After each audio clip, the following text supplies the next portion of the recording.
Welcome to the Sarah Finkelstein Show, where the next 10 minutes can change your life.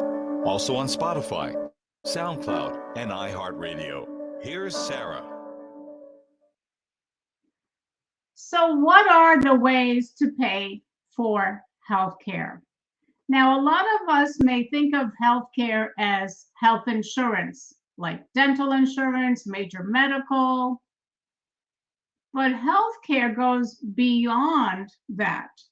Healthcare also includes, yes, long term care, a subject that most of us don't want to talk about and we don't even want to think about, but it is important and we must discuss it so we could plan and plan appropriately. So, what are the ways to pay for healthcare?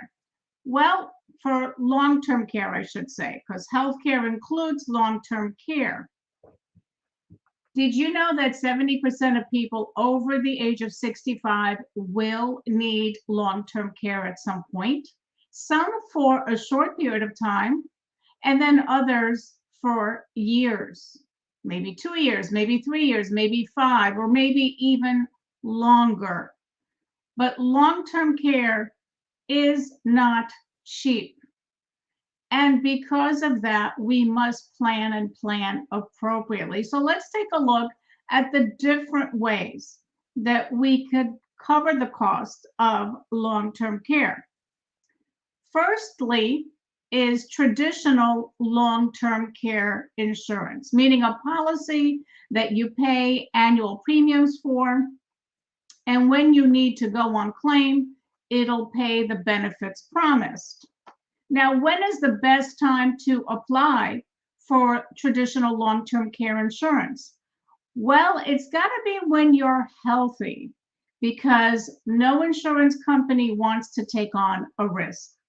The secondly, it has to be, of course, the younger you are, the lower the premium. So maybe look at it in if you're in your 50s or even in your 60s. Not to say that somebody who's in their 70s cannot get it, but the premiums will be higher the longer you wait to get it in place. How much long-term care insurance should you buy?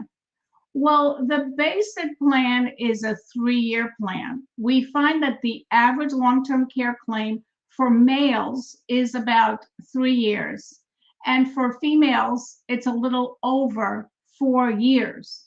And what if you are one of those people that ends up needing it for 5 years, but you only had a 3-year plan? Well, the bottom line is some coverage is better than no coverage, right? One of the things that a lot of families do is the kids may chip in towards the premium so that their parents or relatives are covered. And if you are one of those proactive people and you already have a long term care policy in place, when was the last time you looked at it and compared what today's costs are?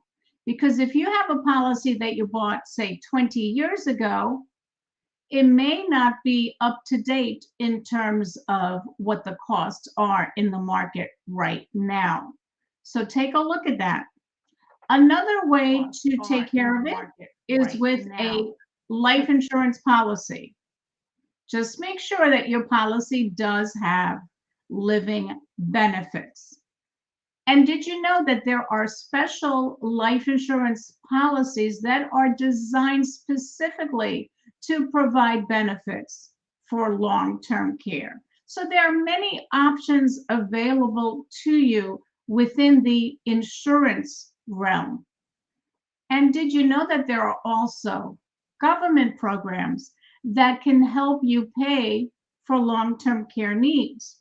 For example, one of them is Medicaid. Medicaid has different programs. They have programs for nursing home. They have programs for assisted living. I believe those are called Medicaid waiver. And the amount that they provide is not sufficient to cover all of the costs. in assisted living community. So you'll still have to Not pay sufficient some of that cost. all of the costs. Also, the in Veterans Administration has many benefits. One of them is called aid and attendance. So that's another area to look into. They all have different qualifications, but these are all kinds of options available. Did you know that if you have equity in your home and you do a reverse mortgage, you could use the money that you get from the reverse mortgage to pay for your long-term care needs? And keep in mind, every situation is different, so I'm not telling you what to do. I'm just letting you know what options are out there. Some people will use their own savings to pay for long-term care premiums, or if they have not done the planning, they will use their personal savings to pay for the care out of their own pocket. And I got to tell you, when you pay for care out of your own pocket, you're paying 100% of the retail cost. For example, a home health aide could run you $25 to $30 per hour. Assisted living could run you $5,000, $7,000, or even more per month. And when you don't have a plan in place, you will be looking at those huge numbers. Another area that people can use to pay for their long-term care needs is, of course, your retirement nest egg. And without proper planning, people are using their retirement nest egg and depleting their retirement money to pay for healthcare costs. Question is that what you intended to have happen? Did you work all those years, put money aside into a qualified retirement plan like a 401k or maybe IRAs, saving for your golden years? Was it your intention to spend that money for your healthcare needs? It doesn't have to be that way. It all goes back to planning. Remember, Benjamin Franklin said, people don't plan to fail, they just fail to plan. So planning is important.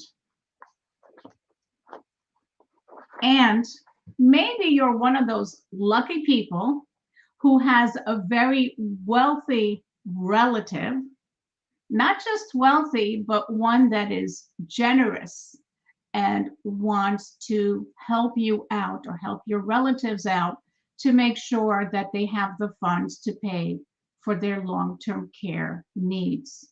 So long-term care, I always say, is a family affair. Why? Because if something happens to your parents, who are they going to call?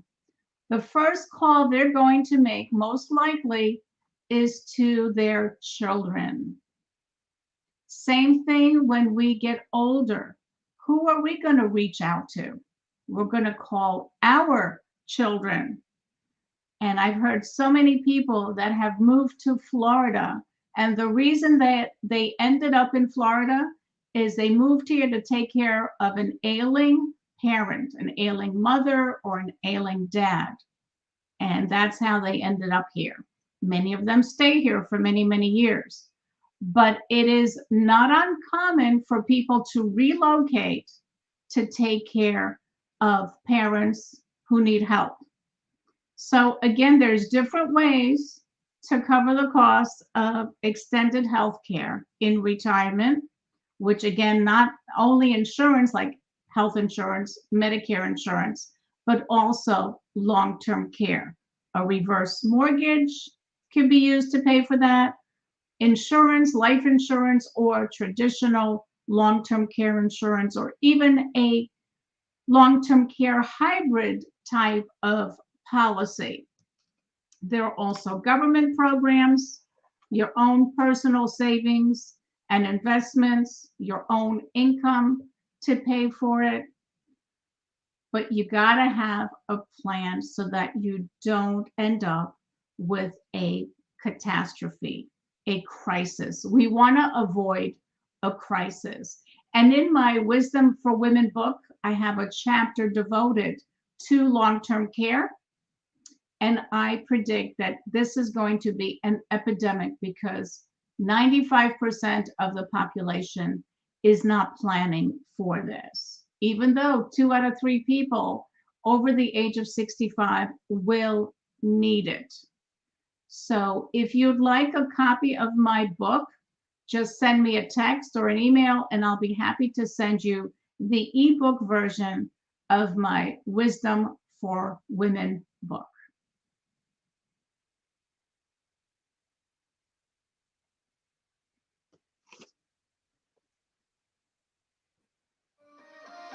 Knowledge is power, but only when you implement what you've learned to your own benefit. Tune in next for even more powerful tips on The Sarah Finkelstein Show.